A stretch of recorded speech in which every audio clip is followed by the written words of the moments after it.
Welcome to the Free Cities podcast. My name is Timothy Allen, and this is the official podcast of the Free Cities Foundation.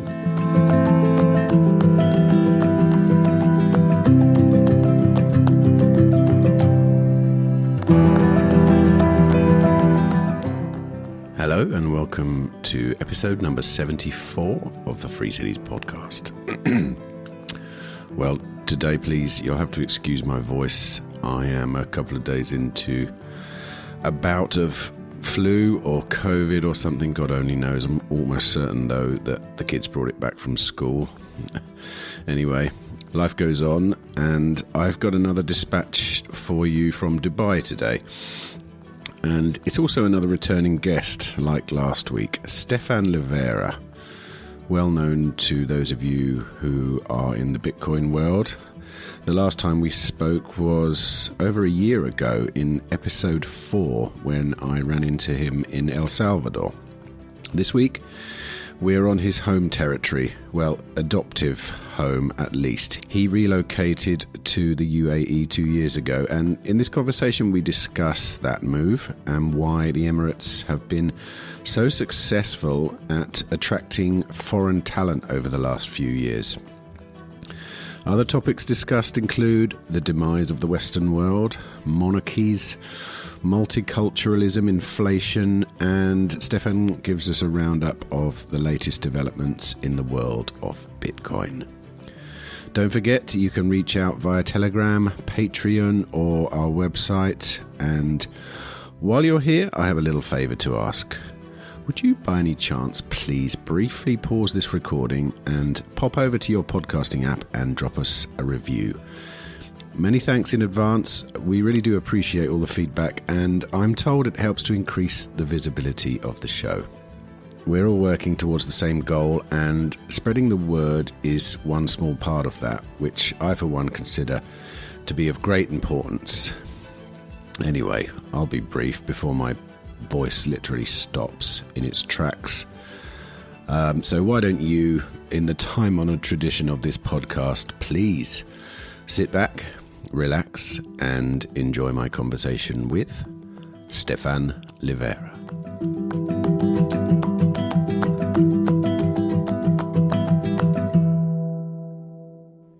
So, and here you can speak from personal experience then, because you've moved to a place that has been hugely successful in the implementation of free zones and free economic zones. What do you think it is that a country needs to do to attract people such as yourself or anyone really? I mean, in your case, you're in Dubai. What was it about Dubai that attracted you? So for me, low taxes, safety, convenience, good quality services, these were all draw cards, location as well. So obviously that will matter depending on where is your family. Like as an example for me with Dubai, flying to Sri Lanka or other parts of Asia is relatively fast. So that will vary depending on where you are, where your family's from. But I would say safety is a really important part. And I think that's what we're seeing.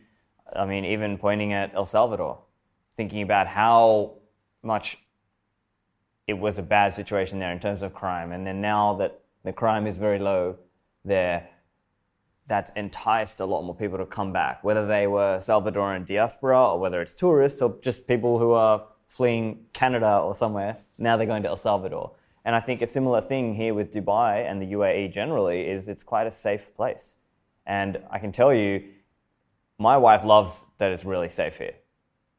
So maybe, even if you're an investor or an entrepreneur, but actually what is your wife like as well? If your wife really likes the factor that it's safe here, well then maybe I was really interested in the low taxes and maybe my wife likes the safety factor.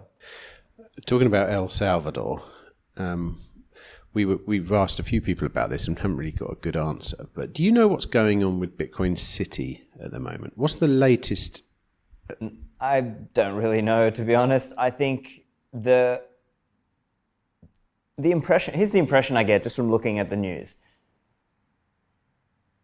Bukele and his administration just seem to be focused on slowly but surely making the overall country more attractive to outside investors and entrepreneurs and people. So we see them trying to lower the taxes on things. They have this, I think they took the taxes down from 30% to 0%, and I think they are now, can be considered more like a territorial tax country. So people who live in El Salvador but have income from outside El Salvador, that income outside El Salvador is not taxed. And so that can be a real draw card as well, because you might be an investor, an entrepreneur, a person who has business interests around the world, and you might want to spend time there but not get taxed on your ventures that are outside the country. Whereas other countries will have this worldwide global taxation net, let's say, or this remit or scope. They'll say, you live here, you're taxed on your worldwide income. So that's another factor. We're seeing, obviously the safety part we spoke about. I think we're seeing also these efforts being made around things like the citizenship program that they had. So basically you could pay $1 million either in Bitcoin or in Tether, I believe, and you could basically get a passport. But they were restricting that, right? They're saying this is only for 1,000 families. So I guess they're trying to sort of thread the needle there of having a citizenship program, but not making it so openly broad that other countries could start to have a concern about it. As we saw in some of the citizenship by investment programs in the Caribbean, some of the EU countries were sort of arcing up about that, saying, "Oh, what, you're selling passports? You need to do more due diligence, or you need to raise your prices. You need to do this, that, and the other." Maybe El Salvador have, in that way, tried to thread the needle of accepting investment, but without hindering the quality of their already existing passport by saying, "Oh, look, see, it's a very high level of investment. It's not just anyone who can just come in and buy this passport, etc." I mean, that's just one example. But there are other things that you could argue that the country is doing to try to improve things. As an example, the Bitcoin office, Max Kaiser and Stacy there, and I think Stacy Herbert there is really trying to help sort of push along directions that make investment into the country easy. It's interesting because one of the things I've worked out from doing 15 interviews about special economic zones is one of the sort of like important attributes of them is that they are testing grounds for policy within a country. When a country, say like Shenzhen's a good example, you can't go from communism to some kind of a free market overnight in the whole country. So they set up these small zones to test out the policies, which worked, and then slowly but surely they rolled it out into the rest of the country. I think Demise often is doing kind of the same thing. But El Salvador seems to be just doing it for the whole country.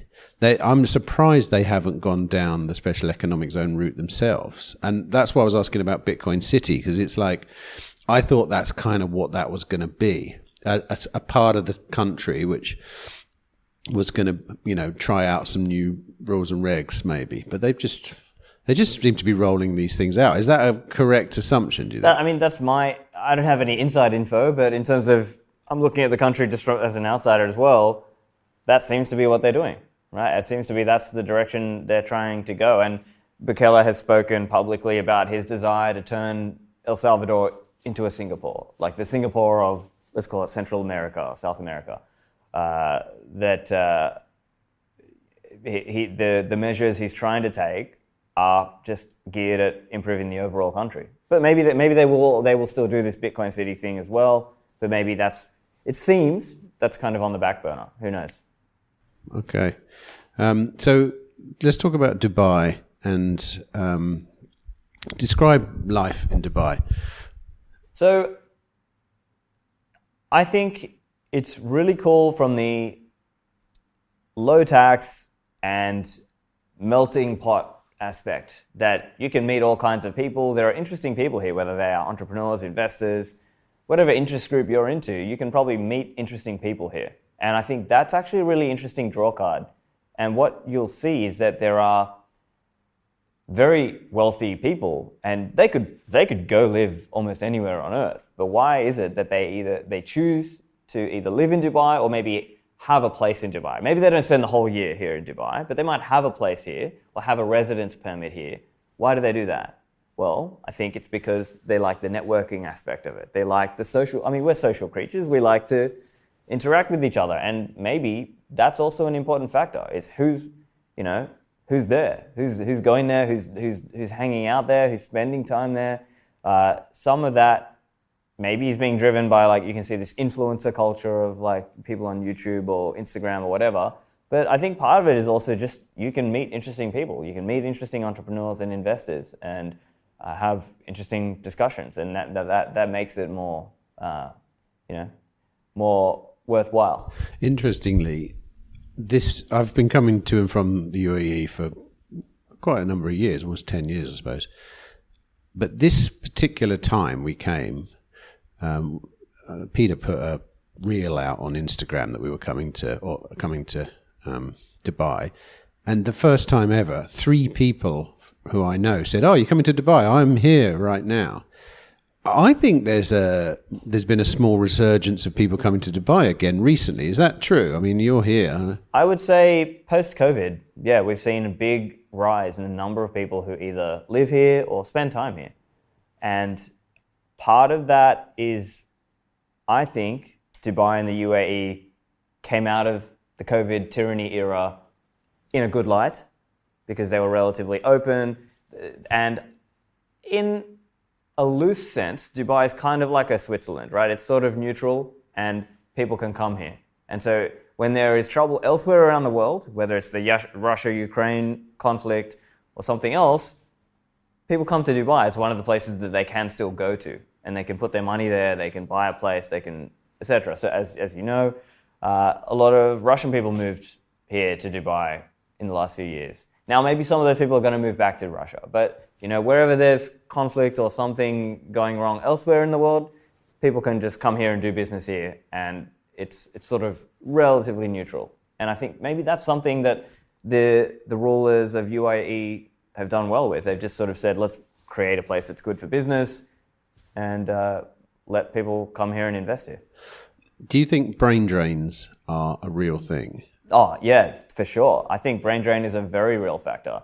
What happens is, in countries and places that do not serve high-performing or talented individuals, they will lose people. And we're seeing this. We're seeing news articles about this. I saw recently, even maybe a year ago, there were articles showing how Norway's wealthiest people were leaving Norway to go to Switzerland because of the taxes. I'm hearing, as another example, on the crime front, we're seeing in Sweden, people are attacking well-known, let's say, crypto or Bitcoin wealthy people. And so some of those people in Sweden are looking for a way out because maybe they don't want to be in these countries where it's sort of relatively easy to find out somebody's home address and that kind of thing. So the safety aspect, again, is playing into it as well. And that's attracting, this brain drain factor, as you mentioned. I think it's also opportunities. It's just like, are there economic opportunities in the country that you're in? And how easy is it to get into somewhere like Dubai? And I think Dubai and the UAE have been relatively good about making it feasible for somebody to come to Dubai, as long as you're not a criminal and you're not doing wrong things. You can come here and you can invest here, you can work here, and you can, generally speaking, earn more here than you would. Maybe not everybody, right? Maybe certain people in the Western world, depending on their career, depending on their profession, they may not earn more here.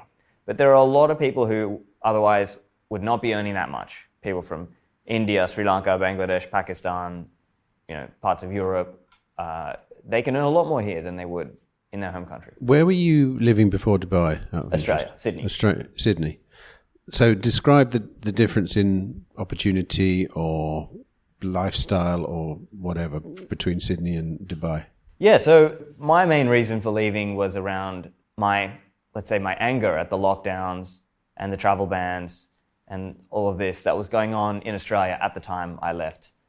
But honestly, I think the low taxes and the opportunities that are available here in Dubai also, also are a big draw card, especially if your income can be from remote, like from elsewhere around the world. It allows you to sort of do this aspect of earning money overseas but spending locally in a place where, okay, the cost of living in Dubai is, let's say, higher than parts of Asia or some other places, but it's still cheaper than some of the big world cities like a London or a New York or places like that, and still cheaper than Sydney, I would say, here in Dubai, depending on how you live, of course.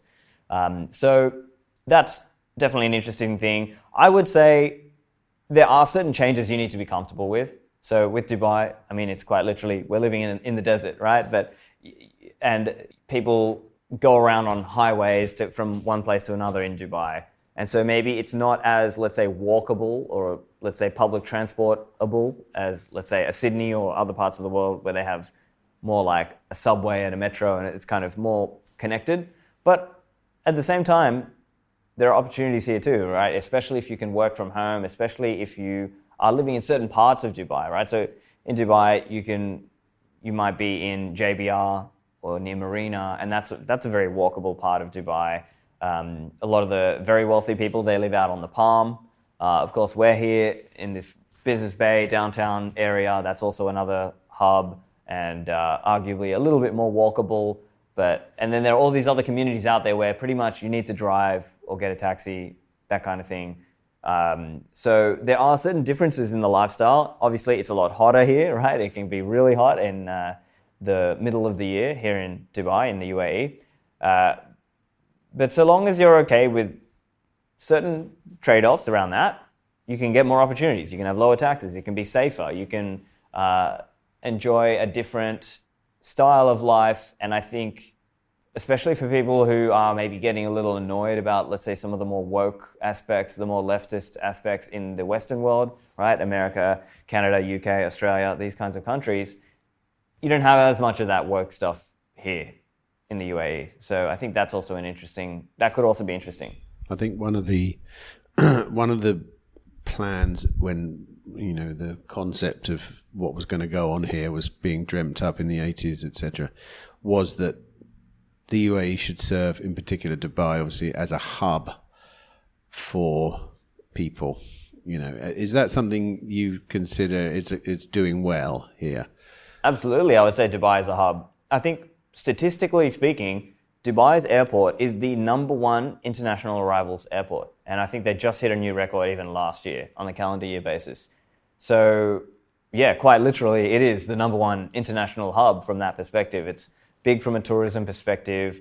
And so there are many reasons people are either having some kind of residence or permit here, or they live here, or they even just pass through for one reason or another, whether it's for a conference, whether it's to see friends, whether it's to do networking, whether it's to do business here. We're seeing more and more of that. And I think we see that. I'm involved with the Bitcoin meetup here as well. And there's always people just coming through.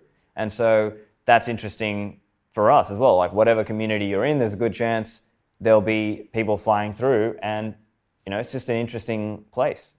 So people from all around the world come through. Do you think it could have been anywhere in the world? Like, I'm interested to know whether there's such a thing as a first mover advantage with a place like Dubai. Obviously, it's well positioned to be a hub, but they did use special economic zones to attract, for example, the financial district. They literally sucked. Right. Yeah, DIFC, right? Right. The DIFC was hugely successful in attracting financial institutions to come here. For you personally, could it have been anywhere? I mean, do you mind the fact that you're in the desert? Is it just okay? We're in the desert. Who cares?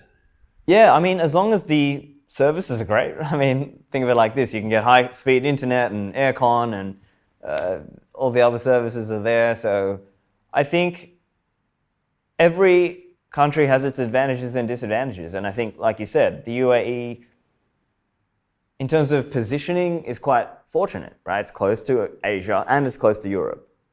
So, and of course, Middle East.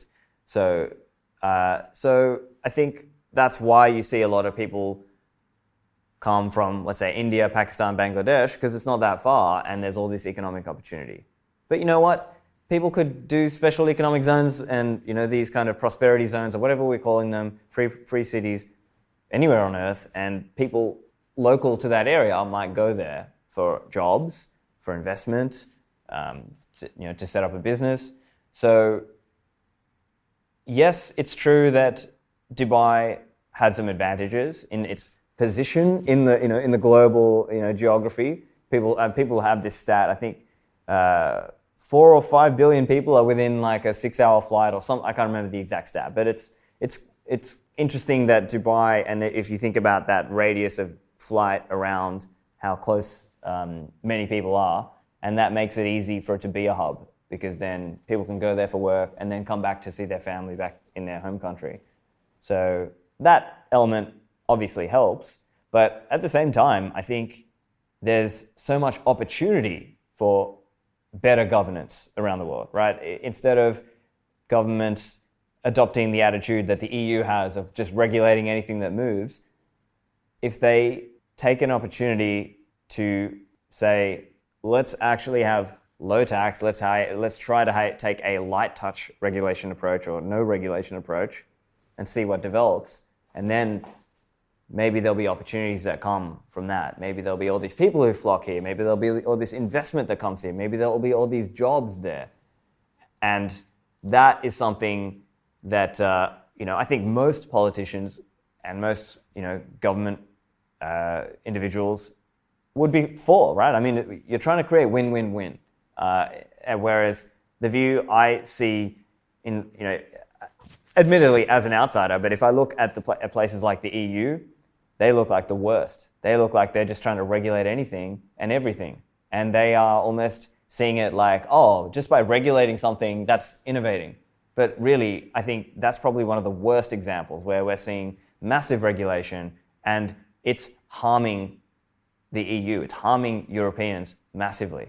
And sadly, many of them don't understand it. And so many of them are sort of on this track to just become poorer. They will experience stagnation, whereas other parts of the world and other countries will be growing rapidly. Now, yes, you could say, okay, maybe some of these other places are coming from a lower starting point, but pretty soon, and by soon I mean kind of on the decade time scale, some of these other nations and free zones will really start to challenge the, let's say, old world or the old wealth countries like in Europe.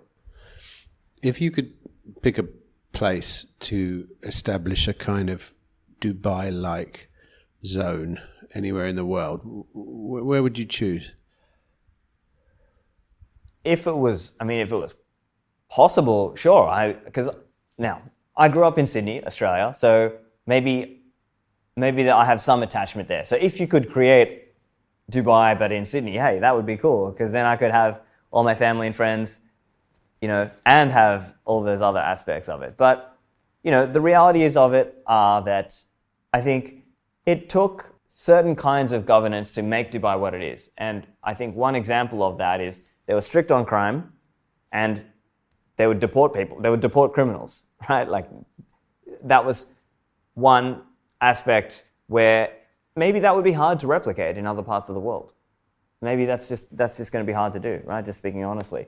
And so if I think from a governance perspective and I look around the world, it's interesting that we see, coming back to the El Salvador example, we're seeing some of these, let's call them human rights or more leftist organizations are criticizing Bukele, saying, oh, look at you, you're whatever.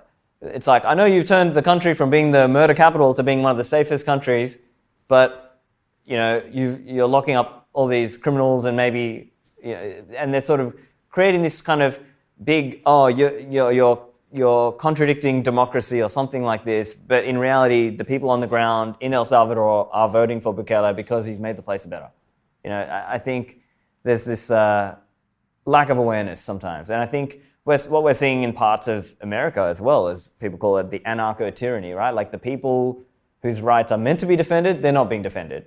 And if it's easy for the police to go after you, especially if it was during the COVID tyranny years, they'll go after you for that. But they won't, let's say somebody is trying to, defend other people on the subway from being attacked. The guy who intervenes to stop the attacker, he's the one who's going to jail and, being walked out of the courthouse. Everyone's seen that famous image with the guy, hands behind. Why is the Western world doing this, right? They're just shooting themselves in the foot, and they are encouraging the worst kinds of behaviors. They are decriminalizing theft below, $1,000 in San Francisco. And I know they sort of walked some of that back, but the point is they are criticizing other countries for trying to make a safe place, while at the same time turning their own places less safe and less secure in their own property rights. And as you might have seen recently, the recent examples in New York around squatting rights, right? So this is kind of a big thing on the news, and the people who own the home are being arrested or being sent into these ridiculous bureaucracy nightmares, while the squatters are being defended. And this is kind of this leftist sort of ideology of, landlords are evil, and this kind of idea. And to me, that's just ridiculous. It comes down to, are you defending private property rights? I mean, I was going to ask you, why do you think that's happening? I agree that there are plenty of examples, and some of what's going on, certainly in California, for example, does seem quite rather strange, especially if you compare it to the UAE. And obviously, the UAE has its own problems, but they're very different from the problems you see somewhere like California. Why do you think California's... What is the rationale behind these kind of things? Do you know? Hard to say. I mean, some people say it's George Soros and he's supporting, certain leftist DA, district attorneys, and, these kinds of things. You've still got to believe in the ideas, though. I mean, like take the decriminalization of... was it $900 US? Yeah, anything? I think it was like $950 or $1,000. Something like that. Like in one, this is like I'm looking at it thinking, okay, right, that decreases bureaucracy somewhat. That's about the only advantage I can see there. It does seem completely absurd otherwise, though. So it doesn't matter who's funding you. You still got to kind of believe in the policy. Why do you think that particular policy happened, for example? So you could argue that there's been this big march through the institutions, right? This idea of like over time, the universities, Hollywood, all these institutions have been captured. And so when we step back and think from a governance perspective, right, people talk about this idea of trying to defend the rights of the minority, right? And they try to say, well, let's have, okay, so if you're thinking about country governance and you have the executive, the judiciary, and the legislative. And the idea or the theory being, okay, yeah, it's a democracy, but we're meant to protect some of your rights because there's these three arms of the government and they're meant to keep each other in check. But in practice, that doesn't actually happen over the long term. Why? Because eventually the people you're voting for still decide who's in the Supreme Court, right? So in the American case, you could say, well, yeah, you're still voting on the legislative arm of the state, and then those people choose who goes into the judiciary. And those people can have all kinds of crazy Marxist, leftist ideas, and so it doesn't actually defend the rights of minorities. And so that's maybe another way to understand that paradigm, is that just over time, they've managed to get so much anti-private property rhetoric and so much, whatever reason they'll frame it, right? Anti-colonialism or anti-whatever, ideas. And then you get all these judges who believe in those crazy ideas. And so then now you're stuck with no real defense of private property rights. So in the case of the ability to steal less than not being charged for less than $900 worth of goods, for example, are you saying that because the kind of people that need to steal are going to necessarily be disadvantaged people, so are they the ones that need protecting, therefore this is a way we can protect those people? Do you think that is the rationale? Is that what you're saying, kind of thing? Hard to say. I mean, honestly, I don't think I have a good answer. Like, I don't think I understand all the dynamics of it. But I think, to me, the way I'm if I were to zoom out a bit and look at things, it's more that, high taxes and high regulation and minimum wage laws and all these, and occupational licensing laws, all of these things have contributed to a society where people can't make ends meet. And because of that, then, you're starting to see the theft and all this kind of thing. And antisocial behaviors are being encouraged, right? Instead of a normal free society where you discourage antisocial behaviors like theft and murder and rape and crime, this kind of thing, some of these behaviors are not being discouraged anymore. And that can be a really bad thing if you just let that play out, because now there's a lot more theft happening. And then what does that cause? It causes like this kind of negative spiral, because maybe now some of the shops, their insurance premiums have risen a lot, or maybe they leave. And so then you end up with this kind of downward spiral, because now those shops don't even set up there. And so now it's now locals, genuine, good working locals can't even access goods that they need. And so now they're stuck with, worse quality. And so it just kind of becomes this downward spiral, and you end up with this kind of two-class society where like the millionaires and the billionaires of San Francisco are sort of like, oh, I don't see it. It doesn't matter to me. And they live in their own little bubble. And then all the masses out there, they're kind of struggling. That seems to be the two-tier society that's being created. Or one I saw the other day, I think it was in America, was a news article where somebody from a local government position was advising people to leave their car windows down so that when the car got robbed, the window wasn't smashed. Was it America? I can't remember. Yeah, I think that is San Francisco. That's like standard advice in San Francisco, apparently. So, I think it just comes down to, do you really think about the long term? And do you really, a lot of these politicians are just acting in a very short-term mindset. And if they could really act longer term, they could see that some of these things they're doing might superficially look like they help in the short term, but they hurt in the long term. I mean, that's interesting, because the UAE seems to have a pretty long-term perspective. Can you talk a bit about that? Why do you think that is? I think there's an elephant in the room here. I think part of it is the fact that it's a monarchy. And I think people have this idea that democracy is an unalloyed good. You're not allowed to criticize democracy. And democracy is a synonym for good in the world today. And you're not allowed to criticize. But actually, I'm going to criticize democracy. I think democracy does, especially in the world we have today, it encourages the worst people to rise to the top.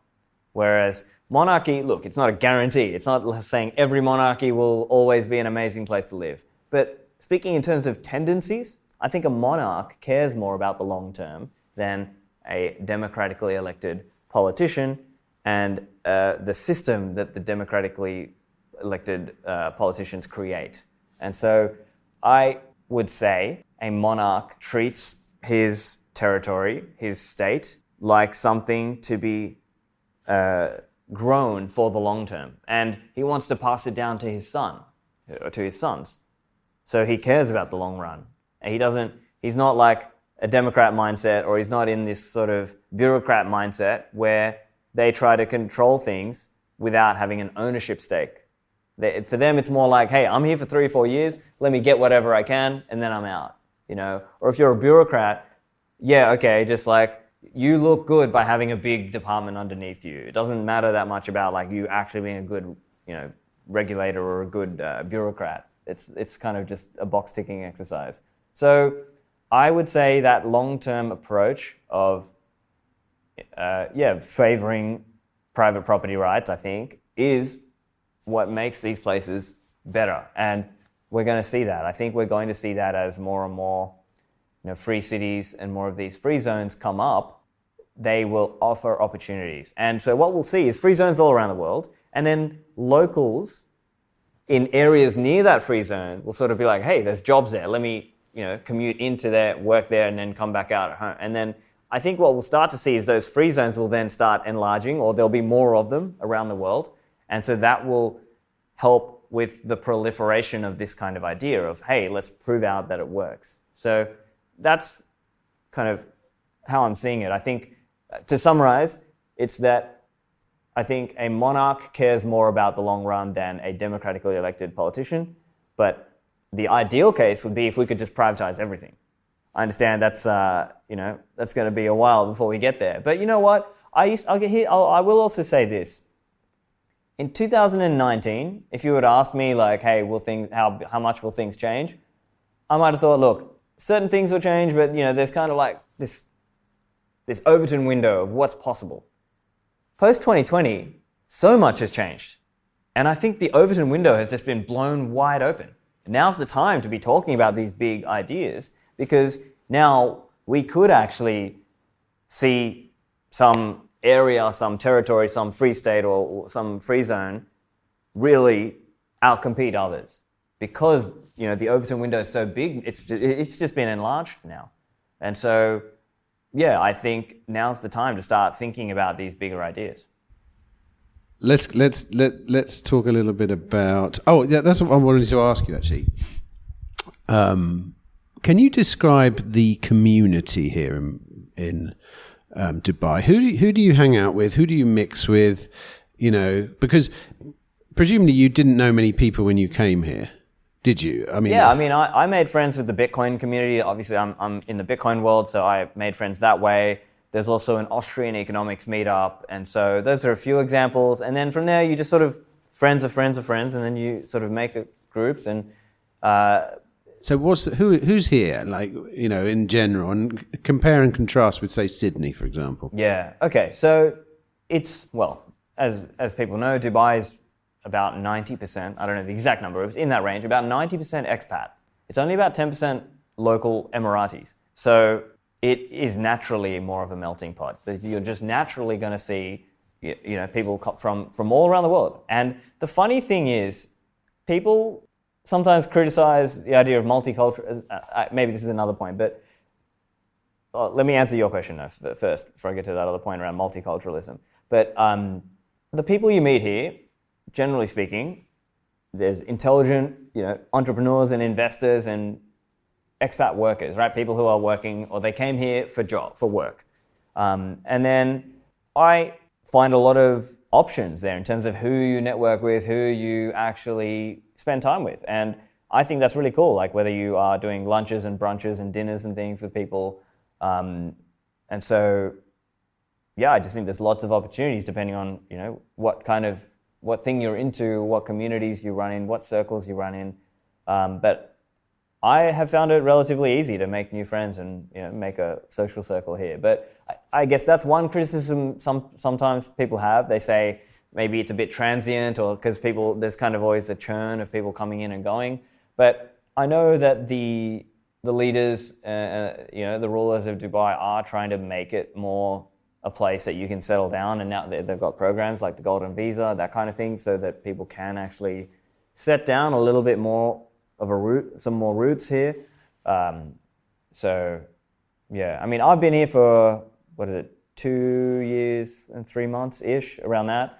And yeah, in that time, I've found it pretty good in terms of being able to, make friends and make connections. You started talking about multiculturalism and the downside of it. Oh, right, yeah. So I think if you look to the political debates that are happening elsewhere around the world, you're getting these debates around, multiculturalism and, it doesn't work, this, that, and the other. But I would say Dubai is actually an interesting contrast or counterpoint there. Why? Because I think Dubai might have set the expectation about crime, and then now people are able to interact and not necessarily have to, deal with the same issues that you get with multiculturalism in some of the Western parts of the world, where maybe the ground rules were not established of like what you're allowed to do, what you're not allowed to do. And so what we see in other parts of the world is, you get this phenomenon of maybe people moving in and then bringing their local conflict into that other country, this kind of thing, where I think because in Dubai they were more strict about crime and sort of strict about what you're allowed to do or advocate, And because, here's the other point. Again, it comes back to it's not a democracy. Because I think what happens in some of the other countries is, you do get this dynamic of people coming here and then voting to sort of turn it back into the place that they came from. Whereas here in Dubai, you don't vote. So I think maybe that's another element where you sort of, now, yes, you're putting a little bit more trust into the idea that the leaders, the rulers are going to rule appropriately, but it also means maybe they're less susceptible to this kind of political toing and froing that happens normally, right? And I think this is another interesting point that might be interesting here is I've heard of this dynamic where people from elsewhere around the Middle East, when they're back in their home country, let's say like a Lebanese person is like arguing about the political system in Lebanon or whatever, but when he's here in Dubai, he's just here making money. So it's sort of like there's this funny dynamic where you take the same person but put them into a different governance or a different environment, and that same person is now acting differently. Why is that, right? So it's sort of interesting that people who are from countries where maybe there is a lot of political argumentation and turmoil about this, that, and the other, but actually when they come to places like Dubai, they just come here, they make their money, and they're focused on their business and their family, and that's it. And so I think that's also worth considering, right? Like maybe that's another thing, that free zones, free private cities, whatever we're calling them, they can benefit from that dynamic of saying, look, we don't have politics here, we just have business, and here's the ground rules, right? It's business, and here's the ground rules. So we don't need this kind of other political debates about, who gets this and who gets that and whatever. It's more just like, no, private property is the important consideration. I've heard there's a few things I wanted to talk about there. I've heard from other people that say part of the reason why you don't get as much strife here in Dubai is because it's almost 100% employment rate amongst people that want to get employed. And that keeps everyone happy. It keeps everyone moving. But talking about back to monarchy, and because it's really interesting, obviously you get bad monarchs, and you can never predict a bad monarch coming through. But you could easily argue that currently, in its current state, the UAE, if a bad monarch did appear, there'd be quite a mass exodus before too long. You would have thought, and presumably they know that. And I've heard from someone else during this interview process that, and he said to us, he really did feel like he was being thought about as a resident in Dubai. Do you know what I mean? He felt like he was the customer. Right. Yeah. Is that real? Do you feel that as well? Yeah. I mean, I think this is another, I think certain countries are trying to be competitive. They're actually taking it seriously and treating people like customers.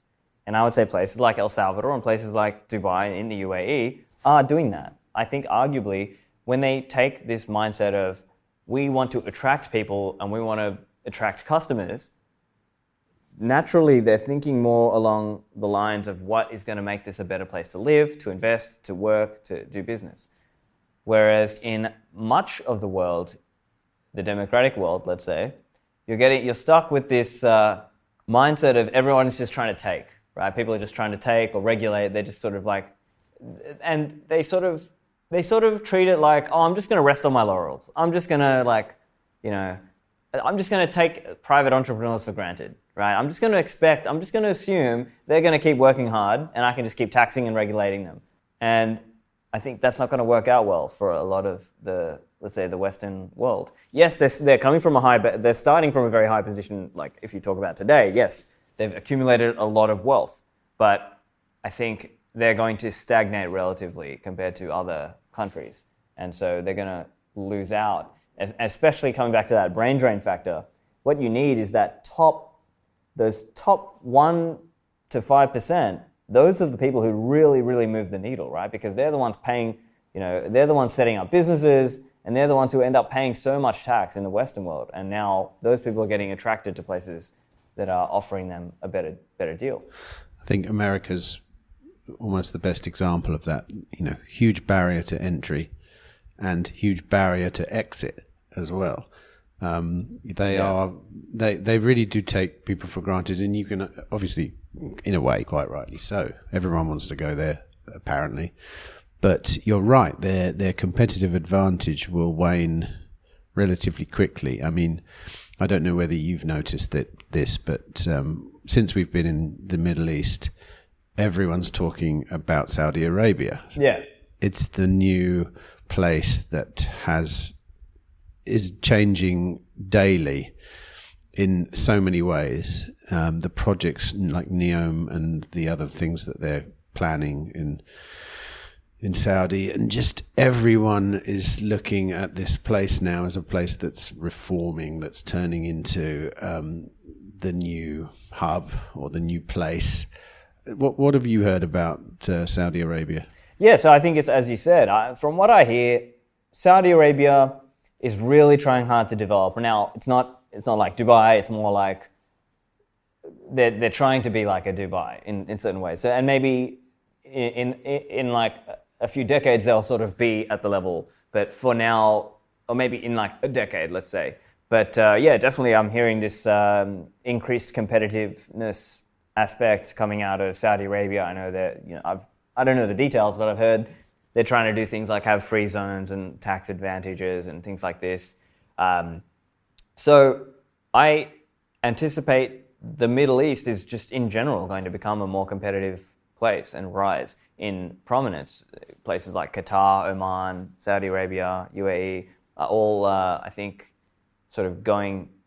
But yeah, most prominently the UAE, and I think Saudi Arabia is really trying to compete now. And in a way, that's kind of a good thing for people who live in the area, because now they've got more choices, right? If one particular place is not doing so well or not offering a good governance structure, hey, go somewhere else.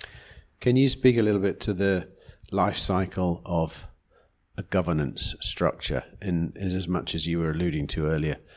Dubai is in this, or the UAE is in this moment where it's seeing residents as customers, and say the UK is seeing residents as... You're a subject, right? You're or tax... You're a tax cattle. Yeah, exactly. Is that a natural life cycle? Because I'm sure... Maybe there is something to that. Like maybe there's kind of like a, in the really early days, it's really undeveloped, but it's like super low regulation, low taxes, and just kind of anything goes. And then over time, maybe there's like a maturation process. And then after time, after some time, it sort of, then it starts to bring in more taxes and regulation, and then it starts to have more bureaucracy, and then it sort of fades into becoming, it sort of settles into, let's say, what we've seen. Maybe that life cycle does exist. I don't really know. Well, I mean, Dubai has introduced a 5% VAT rate. Right, recently, that was 2018, and then now we've got 9% corporate tax recently. You've got a corporate tax, yeah. We've heard a couple of reasons why that might be from various people here. I think mainly it's been due to the outside world leaning on them. The pressure of this minimum corporate tax. Right. So, and with it, which shows you that the other side of the spectrum doesn't like to see places like the UAE pull all this business and intelligence and creativity into its kind of like sphere. Yeah, exactly. Yeah, I mean, they're going to do what they can to stem the flow, stem the bleeding, right? They're trying to stop the brain drain, right, as we were talking about. But it's not going to be effective. I think there will always be some regions that want to do things different to others, right? And there will, I think this is why people, they get this idea in their mind of like, oh, hey, let's have a minimum corporate tax, because in their mind, it's wrong for some other place to be unjustifiably low tax or something. And they're wrong. They're just quite simply wrong. There are reasons why different countries want to offer low tax and low regulations. And so I think we're just going to see this continual sort of competition there. The other point really is that in a world with 8 billion people and almost 200 countries, there's always going to be places who want to do things differently and people who don't agree with other people, right? Even inside countries, right? Like North Italians are different from South Italians or whatever. Like there's all kinds of people who today you would count them as in one flag or under one country, but actually you could split that up even further.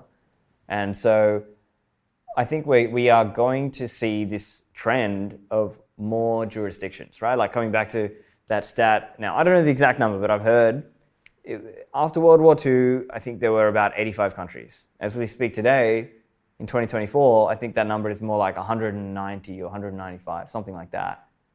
And I think it's going to continue in that direction. And so people, sometimes they get it in their mind that, secession or new countries, it's not a thing that happens often. But I mean, it does. It quite literally, it does happen. I mean, we've seen the creation of all these new countries.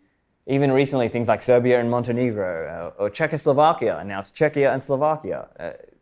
The USSR splitting up. We're going to see more and more of that, and I think that also plays into this sort of free private cities and free zones conversation too.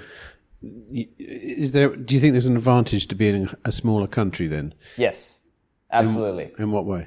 So you can move more nimbly.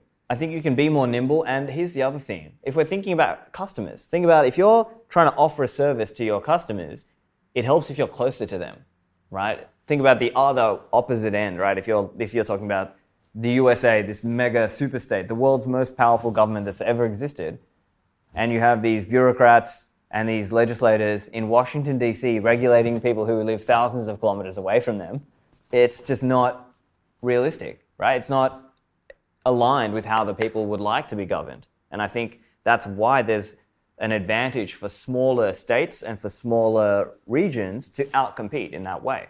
And so for a few reasons, I think smaller states have advantages. Now, it's not a guarantee, it's not an ironclad, of course there could be a small state that's tyrannical and evil and whatever, but it's speaking in terms of tendencies, smaller states, I think, can offer more liberty and can offer alternatives, right? Because if you are in a very large state, or let's go even to the extreme. Let's say you're in a one world government. There was nowhere else you could go, right? Okay. Or let's say now we're talking about the example where maybe it's one big state and you live like right here and your family's right here. For you to go to another state, it's 4 hours flight. It's just too far away. But if you think about now, okay, what if there was lots of small states and you could cross the border quite easily to some other state and work there and come back, and it's not that far from your family now. So it just makes it easier, and large states tend to have this big surveillance and control infrastructure, whereas smaller states tend to not be able to afford that, or it's not that feasible for them. So it's not perfect, but I think smaller is better in that way. And so coming back to that idea, what we were talking about before about the Overton window being expanded and this idea of having many small states, whether it's Singapore and Dubai and, I don't know, Monaco and whatever. If we're going to have lots of these, that could be a really interesting thing for, humanity to go down that direction. Do you have an opinion on how you see the future of special economic zones evolving from what you know? So I think it's not a very well understood concept, right? If you talk to the average man on the street and you're like, hey, what's a special economic zone? I mean, maybe here in Dubai he might, but like if you talk about most of the world, if you just talk to a random man on the street and be like, hey, what's a special economic zone? Do you know one? They might not even be able to tell you, right? They might, at best be able to name Dubai or, Hong Kong or something. I don't know. Probably not, right? That's where we are. But that's also part of where if the idea can be made popular, then more people can sort of look at that as an example and be like, hey, look what they did in Hong Kong or in Singapore or whatever, and sort of see, okay, yeah, maybe there is a reason. Look how low they were before and look how high they are now, right? And for that example to be popularized, and I think that that could help.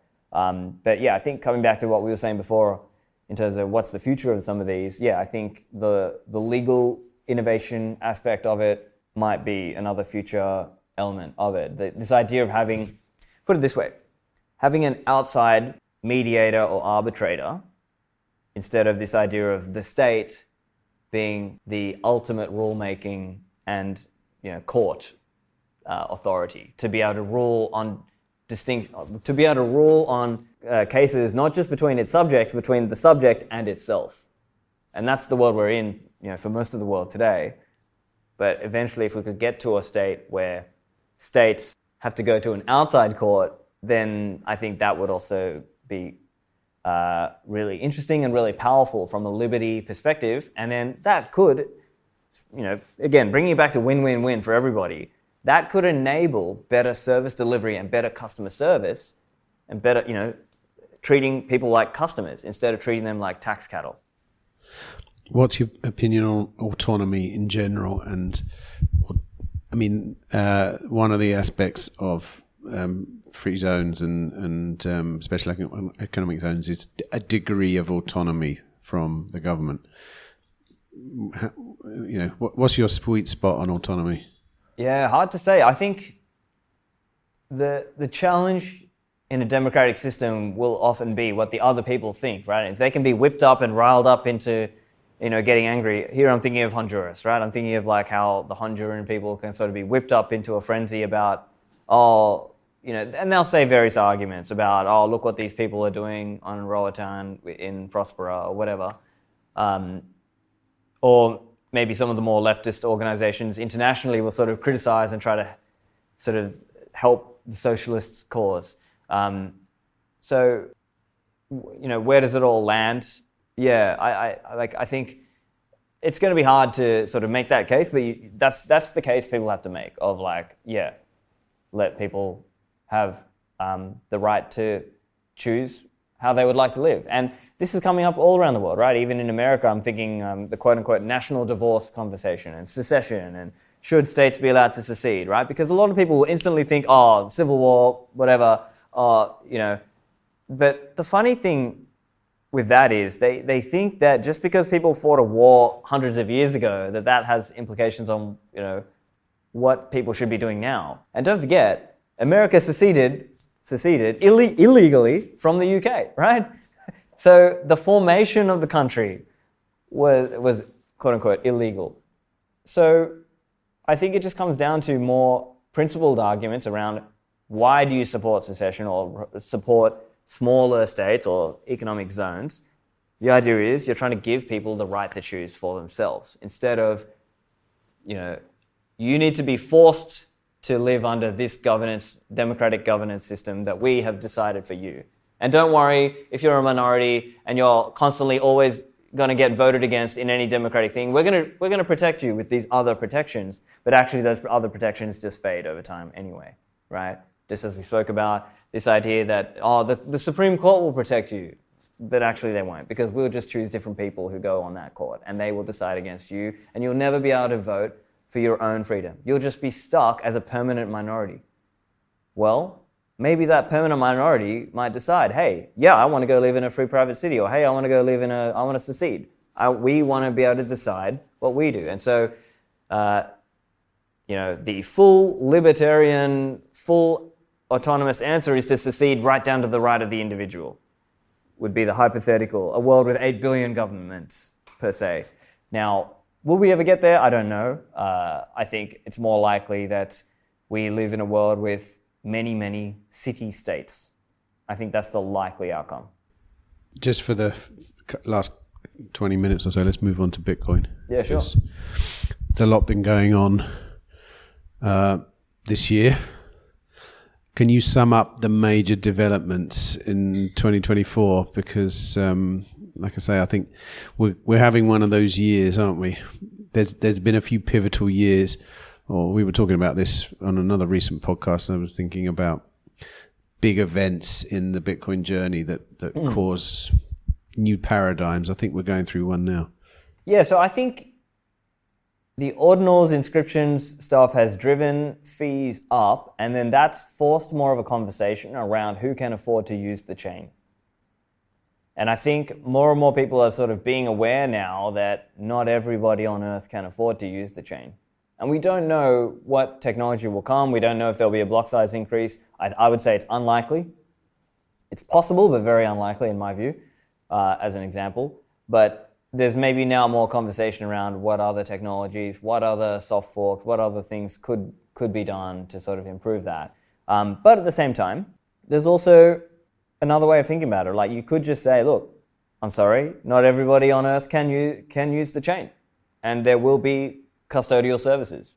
If it, assuming adoption increases, and I think all the indicators are that adoption is going to increase, right? Like, whether it's people, of course, there's all these people coming into ETFs and so on, but there's these new circular economies around the world. There's more and more people learning, coming to platforms like Swan or others, and they're buying and they're self-custodying their Bitcoin. But eventually we're going to hit levels where not everyone can afford to realistically do that, and there's going to be people who use custodial platforms. So that's where maybe last mile, custodial Bitcoin banking will exist. Now, the original promise of Bitcoin is be your own bank and everyone can do it, but as we're saying, it doesn't look like everyone will be able to do that. So there'll be a lot of people who are using some kind of custodial thing, some kind of federated custodial thing like Liquid, or maybe it's like FediMint or something like that. Like these, and then these mints or these Lightning banks, let's call them, will interface with each other using Lightning. I think that's the likely, at least as we speak today, that seems the likely outcome. I think I've thought that for a number of years now. Just the sort of layered money approach to Bitcoin. I think it seems pretty uncontroversial as well. I agree. I was a bit disappointed to think that maybe freedom money wouldn't be freedom money on the base chain forever.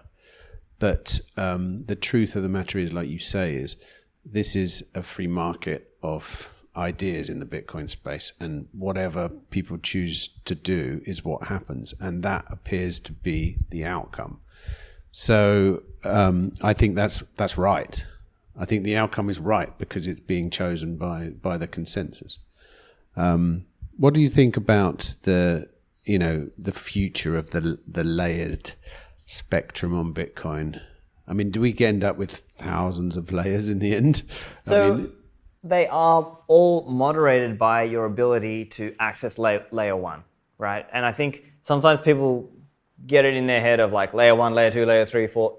It's more like every layer two, in order to be a true layer two, and this, I guess part of this comes to the definition. How do we define layer two? I think most people are seeing it like you need unilateral exit, the ability to exit without asking permission from the other person or from somebody else. And so Lightning meets that definition. Maybe state chains, like what the Mercury layer guys are doing as an example. But right now, there's probably not other true L2s or layer 2s. And the challenge, what we're talking about, the challenge we're dealing with here is you need to be able to access the chain in order to use that thing permissionlessly. And as just kind of back of the envelope numbers, right? If you say each Bitcoin block has 4,000 transactions in it, and you do the maths, it's like 210 million transactions per year, something in that range. That doesn't allow for a lot of on-chain use. And even in a Lightning world, you still will periodically need to open or close a channel or do a splice on-chain transaction. In practice, that out of that 210 million transactions, it might only allow, people say 10 to 100 million entities, but it might be closer to like 10 or 20 million, because once you think about like, even for me today, like I might have done like a transaction from this hardware wallet into my Lightning wallet, and that's like an on-chain transaction, right? Like, so if we're moving into that world, Now, to be fair, that 210 million transactions we spoke about, there is batching possible. So it could be like one transaction, but actually it opens like 5 channels or 10 channels or whatever. So there's certain batching things we can do. But yeah, point being, the layers will be restricted by how many people can actually access the chain. Now, can people build custodial layers? Okay, yeah, that's a different thing. So doesn't the layered approach, and I don't know enough about this, but doesn't the layered approach, won't it suffer from just another iteration of fees? rising, doesn't what's happening on the base chain now, which as we can see, as price rises, transactions become less affordable if you have a small amount of Bitcoin. Yes. Doesn't that start happening on L2 eventually? I don't know the actual software implications of it. So, sort of. I think it kind of comes down to how those L2s are set up and how the participants on that L2 are working, right? Like if you're an L2 and you have big channels and you just sort of, then maybe it's okay. But I mean, you still got to think about the cost of capital. Even the opening of the channel. Yeah. I mean, in 30 years' time, it might cost you like $100,000 to open a Lightning channel. But who knows? Maybe a burger costs $20,000. I'm joking, I mean, we joke, right? But in certain countries of the world, yeah, like if you go to Indonesia or Vietnam or Colombia, they have very high denominations, or Japan even, right? It's like 30,000 yen or whatever it is. Anyway, back to the point though about cost of operating a Lightning node and Lightning channels. Yeah, I think it comes down to what we were saying, right? At current technology, current constraints, it's probably something like 10 to 50 million people globally. Out of a world of 8 billion people and 300 million entities, like corporates and whatever, we're going to say, loosely speaking, the richest 10 to 50 million can actually afford to hit the chain. So, yeah, that basically implies a lot of Lightning banks existing and maybe only the high net worth people who can actually afford to hit the chain. And also, a whole industry will rise up based around keeping fees low on the base chain. I mean, as in like batching things and collaborating. Whatever. I was talking to Max Hillerbrand about this about a year ago.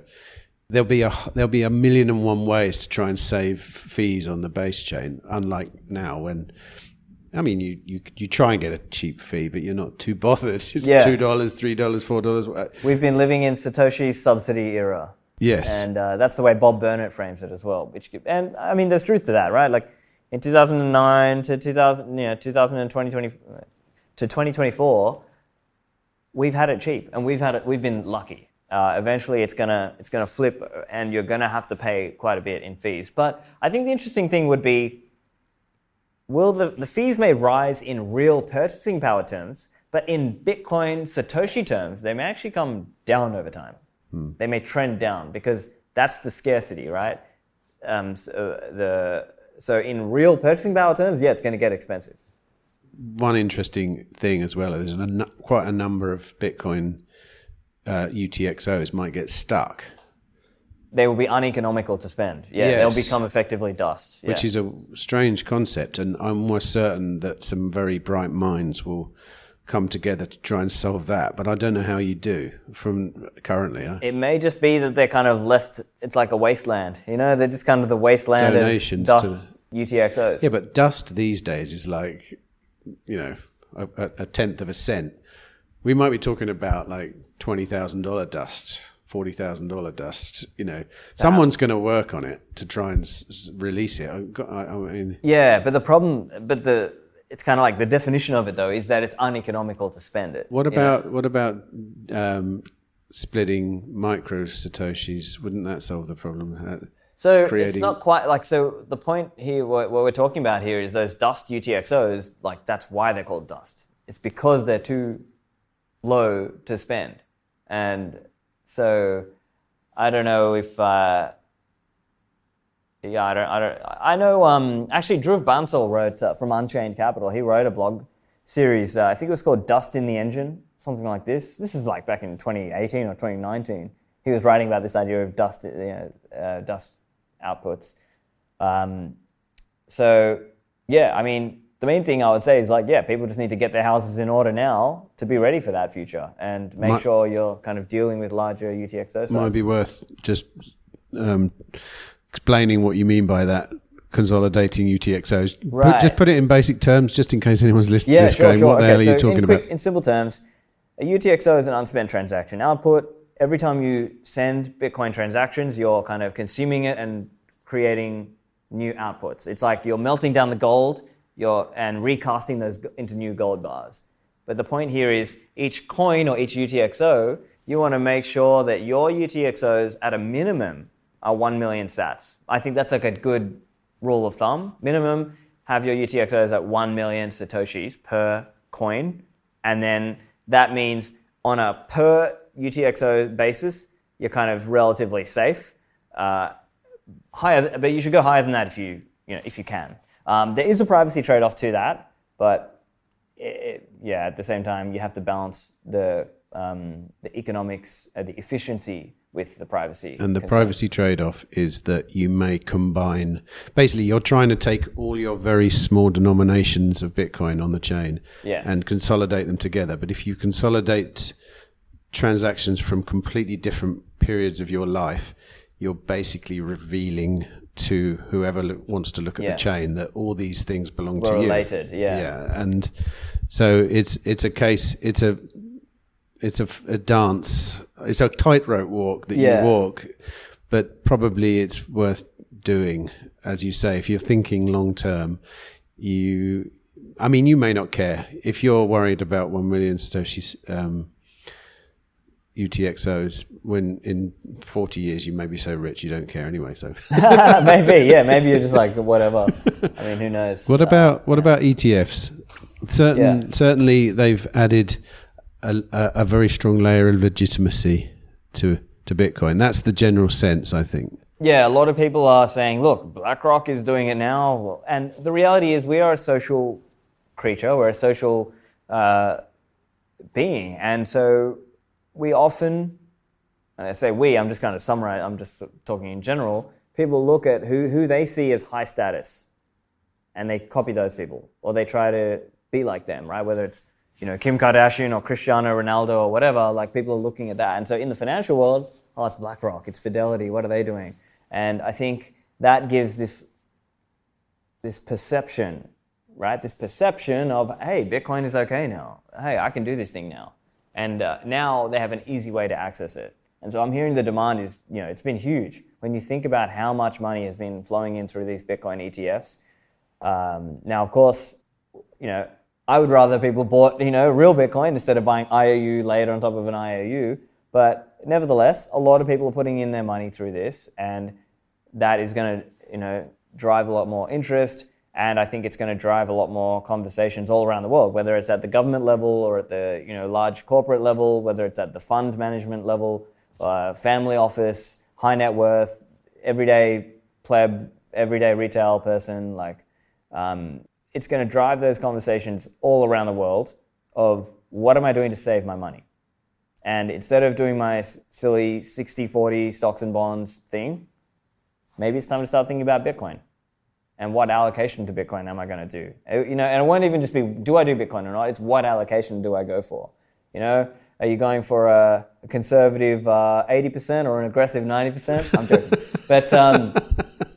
But I think it's interesting to see. I'll give you an example here. From what I've heard, BlackRock hosted a seminar to sort of educate their people about the Bitcoin ETF and what kind of allocation. And even BlackRock was sort of trying to push people more towards I think 4 or 5% is much better than 1 or 2%. That kind of thing. They were trying to say that. And then later they sort of came out with, these other numbers. And well, I think 1% were, that's back when Saylor started stacking was the 1% day. I think most people are saying 4 or 5%. Yeah. Now, Yeah, for sure. So I mean, that by its nature has to keep increasing as the price goes up. Yeah. And I mean, I think it's undeniable that the existence of now the ETFs and the fact that they're backed by real Bitcoin is what's causing the price to rush right now. We've never seen an all-time high before the halving. Yeah. So it must, according to me at least, it must be that. And as the price rises, like you say, more people become interested. And exactly. Especially at the institutional level. I mean, because ultimately you have to get to that individual first, right? Michael Saylor had to kind of orange pill himself first before he could then go, get the rest of his board and his C-suite on board, and then MicroStrategy could do it. And he was probably in a unique spot because he is the co-founder and holds a lot of the voting stock of MicroStrategy. Kind of relating even back to like the democracy versus monarchy point, right? Like this kind of, the monarch can decide something and just make it happen, and he can make it stick. Whereas a democratic elected leader can get voted out and they can change the policy. And maybe that's what we saw in Honduras as an example. Well, it's happening at some of the banks. Or was it some of the investment banks that aren't issuing ETFs? Sound like the board is kind of voting against this idea, even though some people may be, and I'm sure possibly they all own it individually. What I've really acknowledged this year is that Bitcoin as a savings technology has been a massive meme. And it always has been. It's always been there. But suddenly, it's really true. And especially as you, obviously, because we're in a sort of prices rising, and Bitcoin is a phenomenal store of value over time. If you're a forced seller after a year or after 6 months or whatever, it may absolutely not be. But once you see a sort of 4 to 5 year period out, you realize what a phenomenal store of value it is. And now it really is happening again. And because we're seeing very high levels of inflation, I know everyone now who's not speaking about inflation as something that they've kind of heard everyone's talking about. It's that they've actually seen it in the shops. Yeah. Even the bar of chocolate that used to cost 90 cents is $1.50 now. It's really happening. And you know that you can't insulate yourself against inflation with many things as liquid as something like Bitcoin. And I think, I don't know what you think, do you think that's true? Fair to say that particular aspect of the Bitcoin, the benefits of Bitcoin is really starting to show its head now? Yeah, it's really shining through now. I think many of us have been arguing as Bitcoin as savings technology. Shout out to my friend Pierre Richard for years. But it takes repetition to get through, right? Because what a bunch of us internet nerds were arguing about, for years online doesn't necessarily flow through to the conversation about, financial advisors are having, or even the man on the street is having when he's buying, food at the store.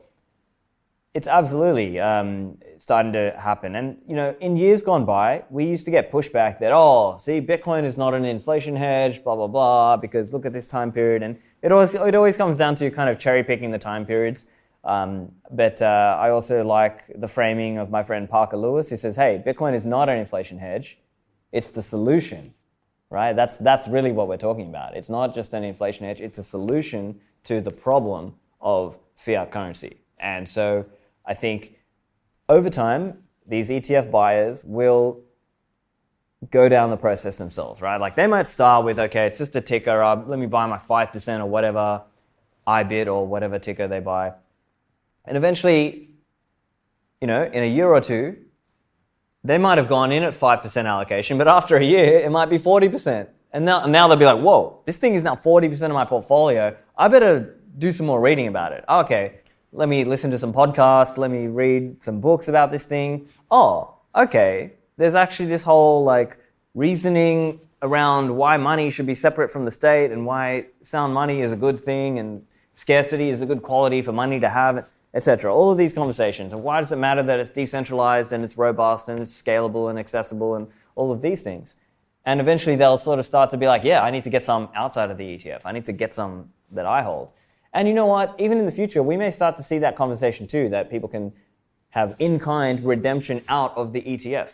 And I know in other countries, and now in the USA they don't, they've got this cash creates idea. But in other countries, they were exploring that idea of having you could buy the ETF and then later you could actually take it out into your own hardware wallet or multi-sig, etc. And so how would that work though? Because the ETF is a product.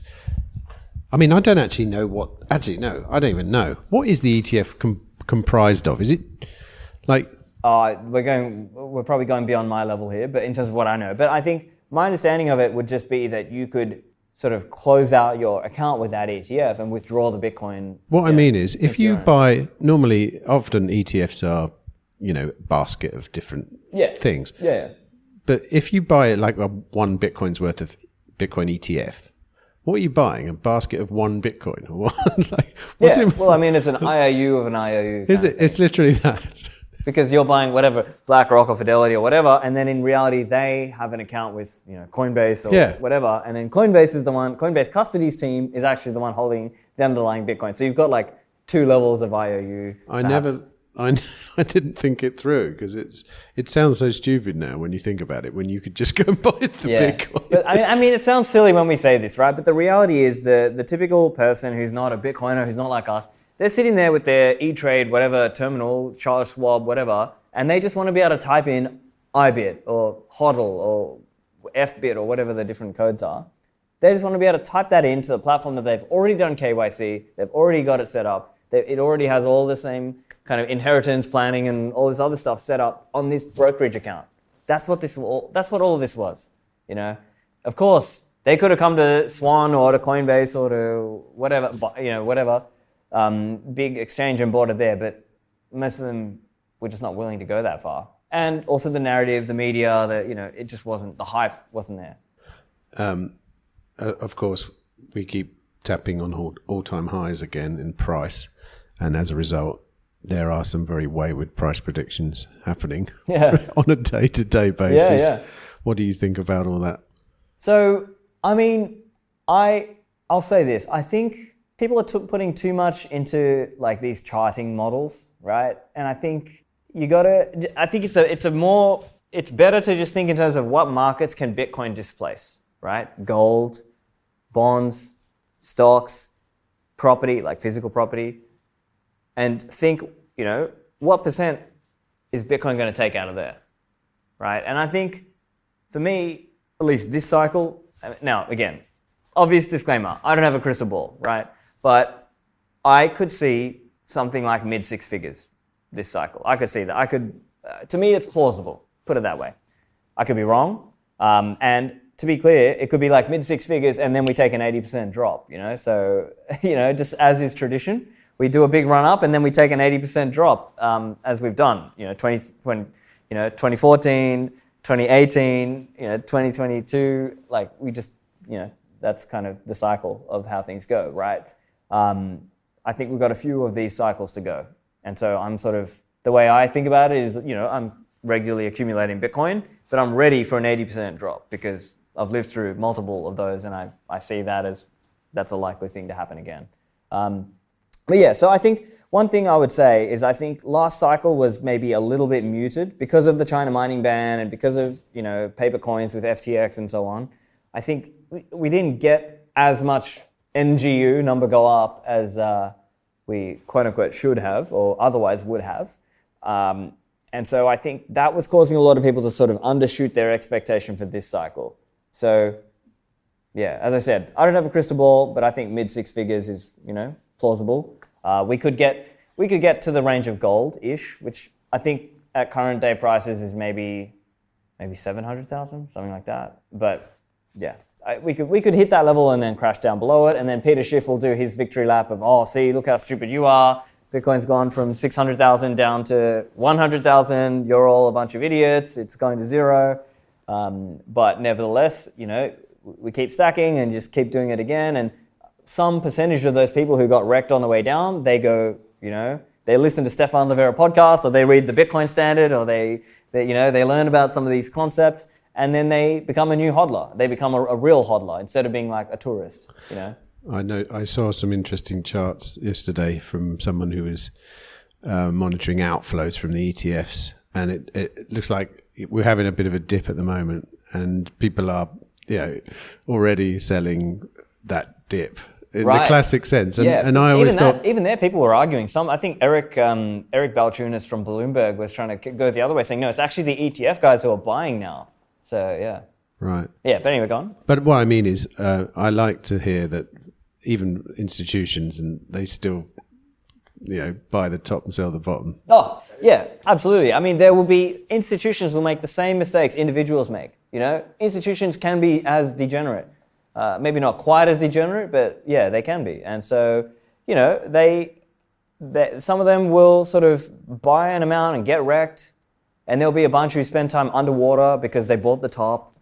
We're gonna go through all of that again, and it's gonna be another round of like, oh, look how stupid you Bitcoiners were, da da da da, whatever. It's all over this time. It's a bubble. It's crashed now. It's never coming back. All the same things will happen again. My favorite ever Michael Saylor quote is, "I'll be buying the top forever." I think that's a phenomenally deep and meaningful statement when you're a Bitcoiner, because I think part of your journey has to be buying the top, sitting underwater for a bit, getting through it, probably through 2 cycles, and then realizing, I don't give a fuck. Right, yeah. Once you've gone through a few rounds of it, you're kind of like, all right. It becomes second nature. Yeah. He's an absolute gold mine of memes. It's really quite incredible, Michael Saylor, when you think about it. I don't want to turn someone into a hero too much, because you'll have to tear him down at some point, but he really is a stalwart proponent and advocate, and actually doing it. I mean, really, really putting your money where your mouth is. Quite astonishing, really. Yeah, I think he's put in, absolutely, as you said, put his money where his mouth is, and he knows how to hodl. Like, he's proven to everybody he knows how to hodl through a big drawdown and keep stacking all the way through. And so... Have you got any worries about Michael Saylor and anything? I know some people think that some of his theories on what Bitcoin is, what money is, Yeah. I mean, some people criticize on certain things, like certain analogies he might make. But the funny thing is, they try to say, oh, look, see, he's saying it's whatever, energy or whatever thing. But actually, from an engineering perspective, it's not that, or a physics. It's like, the man is a literal aerospace engineer. Do you think he doesn't understand? Or he's run a software company for how many decades?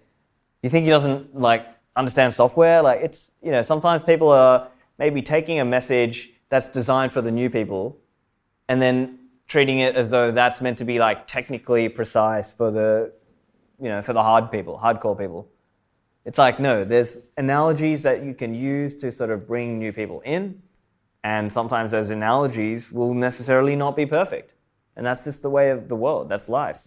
Because people won't learn otherwise. I've never actually got to speak to him, actually, but I do really want to interview him one day, because I'd never seen anyone really ask him about his actual long game with respect to what are you going to do with all this Bitcoin, right? Because I'm when I look at him and I look at other things that he's doing, he'll probably, well, if it carries on as it does, he'll become one of the richest people on the planet. Yeah. And I've often wondered whether he's not thinking that he's going to, for example, take his education platform, free education for everyone. I mean, imagine if you're the richest guy on the earth and you really care about that, you could just educate the world for free. You could imagine how much money you could pump into that. Have you ever spoken to him about what his actual long game is? Because he's kind of always saying, yeah, I'm never selling. But you wouldn't just sit around and be the richest man in the world. And you wouldn't even sit around and plan a business around making more money necessarily. It would almost certainly occur to me at some point, which he's obviously thought of. How do I change the world? I've got all this ability.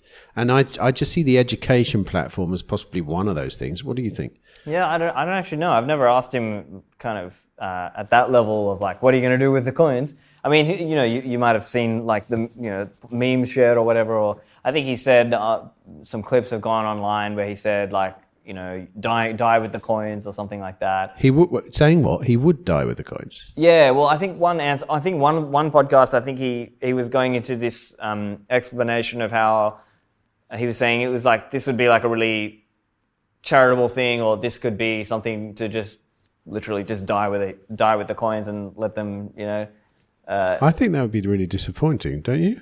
I mean, but who would you give them to? I mean, what a curse! That amount of money could be an absolute curse as well. But the thing is, the thing I find interesting is he's a very astute guy, obviously, and I do trust him, to actually he's a moral guy. It appears he's a kind of I don't never met him. I don't know what goes on in his private life. But when you listen to somebody that much, you kind of get a sense of who they are, don't you?